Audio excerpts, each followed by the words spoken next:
Assalamualaikum warahmatullahi wabarakatuh. Saya Siti Rahmani, NIM 240104056, akan sedikit menjelaskan materi terkait ta'aruf, khitbah, pernikahan, mahar, wali, saksi, dan walimah ursi. Baiklah, langsung saja masuk ke materinya. Pertama, kita pasti sering mengenal dengan istilah ta'aruf. Ta'aruf sendiri dalam Islam itu artinya perkenalan. Perkenalan antara laki-laki dan perempuan dalam tujuan yang jelas, yaitu pernikahan. Jadi dalam Islam sendiri itu tidak dikenal namanya pacaran, karena pacaran itu merupakan salah satu perbuatan yang mendekati zina. Jadi di dalam Islam pacaran itu jelas hukumnya yaitu haram. Di ta'aruf sendiri kita dapat melihat bahwasannya perempuan dan laki-laki itu melakukan perkenalan dengan batasan-batasan syariah, yaitu dengan menghindari khalwat, menjaga pandangan, dan melibatkan keluarga atau pihak yang dipercaya. Mengenai khitbah itu berasal dari kata khataba yang memiliki arti jelas, singkat, dan padat. Khitbah ini berasal dari bahasa Arab yang dapat memiliki arti meminang atau melamar.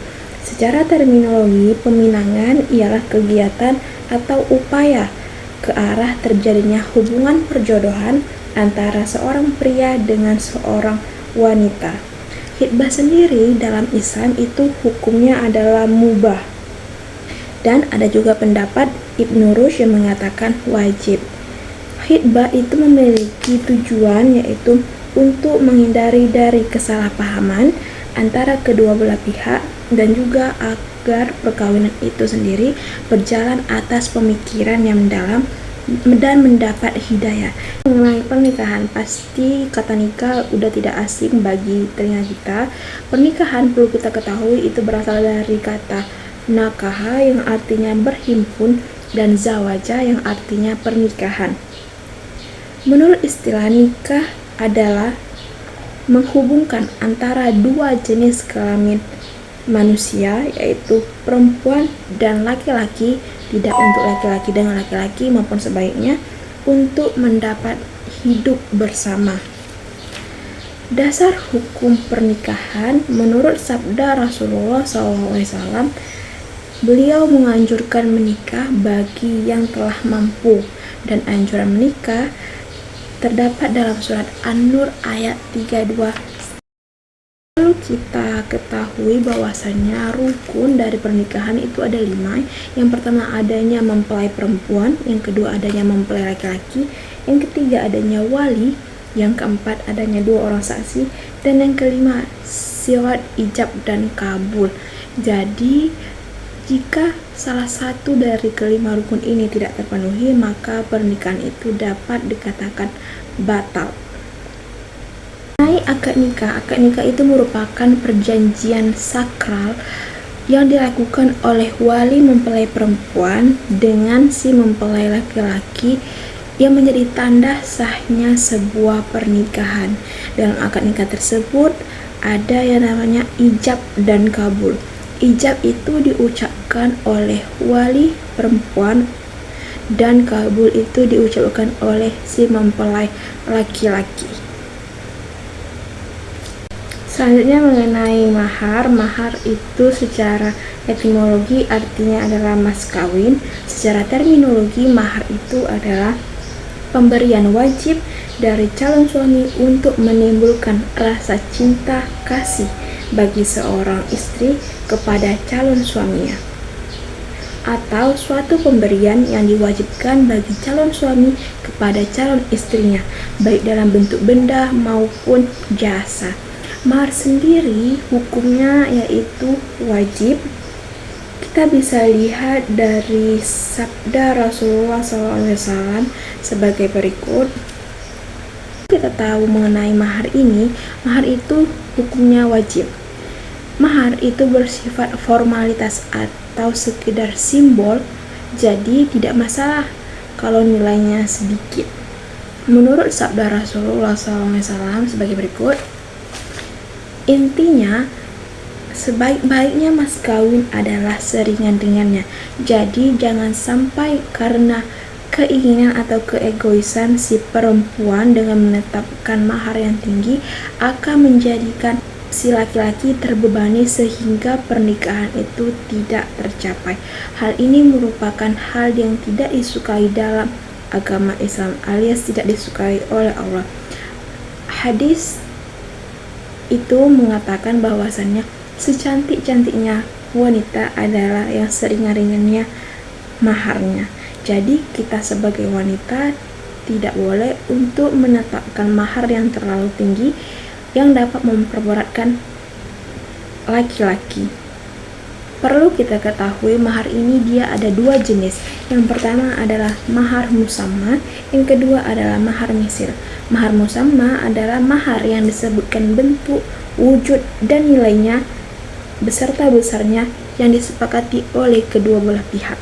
Sedangkan mahar misil adalah mahar yang tidak disebutkan jenis dan jumlahnya pada waktu akad.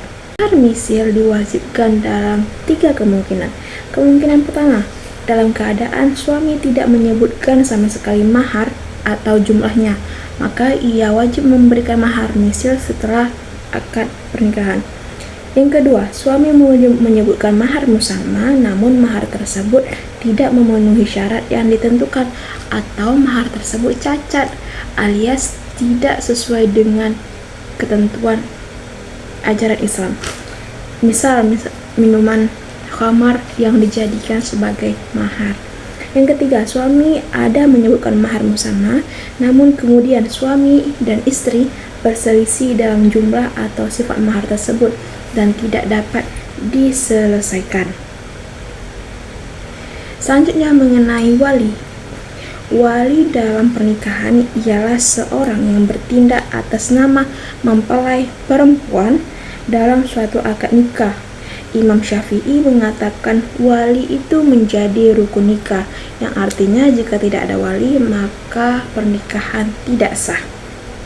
Hal ini berdasar pada Quran Surat Al-Baqarah ayat 232,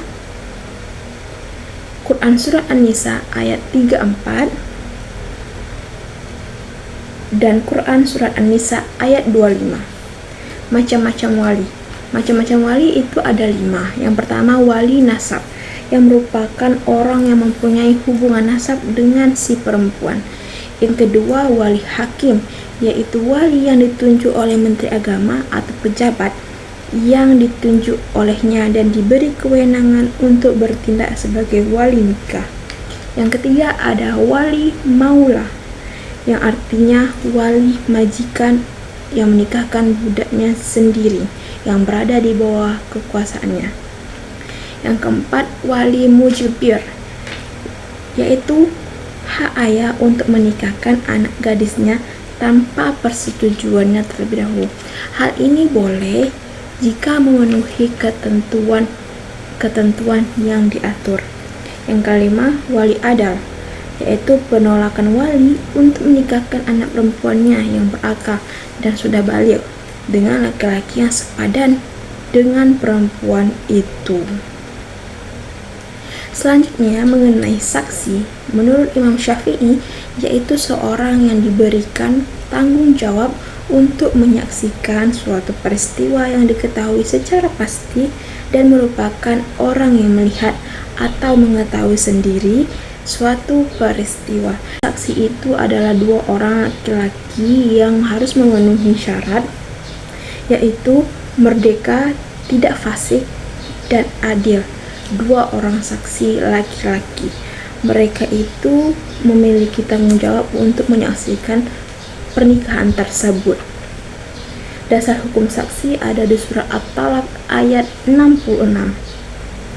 Selanjutnya pembahasan terakhir dan yang tidak kalah cukup penting, yaitu mengenai walimah. Walimah berasal dari kata Arab yang al-walimu, yang artinya makanan pengantin. Maksudnya adalah makanan yang disediakan khusus dalam acara pernikahan. Lebih khusus walimah al-ursi diartikan dengan perhelatan dalam rangka mensyukuri nikmat Allah atas telah terlaksanakannya akad pernikahan dengan menghidangkan makanan. Yang perlu kita ingat bahwasannya walimah atau pesta pernikahan ini tidak boleh hanya mengundang orang-orang kaya saja. Kita juga sebagai yang melaksanakan atau sebagai yang membuat pesta pernikahan haruslah mengundang orang-orang yang kita rasa butuh makanan. Dan satu hal lagi yang perlu kita ketahui bahwasannya walimah itu hukumnya sunnah. Pesta pernikahan itu hukumnya sunnah bagi orang-orang yang mampu saja yang dianjurkan. Dan kita yang diundang untuk datang pernikahan itu merupakan kewajiban bagi kita untuk mendatangi pesta pernikahan tersebut. Namun, kewajiban ini akan gugur jika ada syarat-syarat yang dapat menggugurkan kewajiban tersebut. Baiklah, sekian dari pembahasan saya atau pemaparan saya. Maaf jika ada kekurangan atau yang salah. Saya akhiri. Assalamualaikum warahmatullahi wabarakatuh.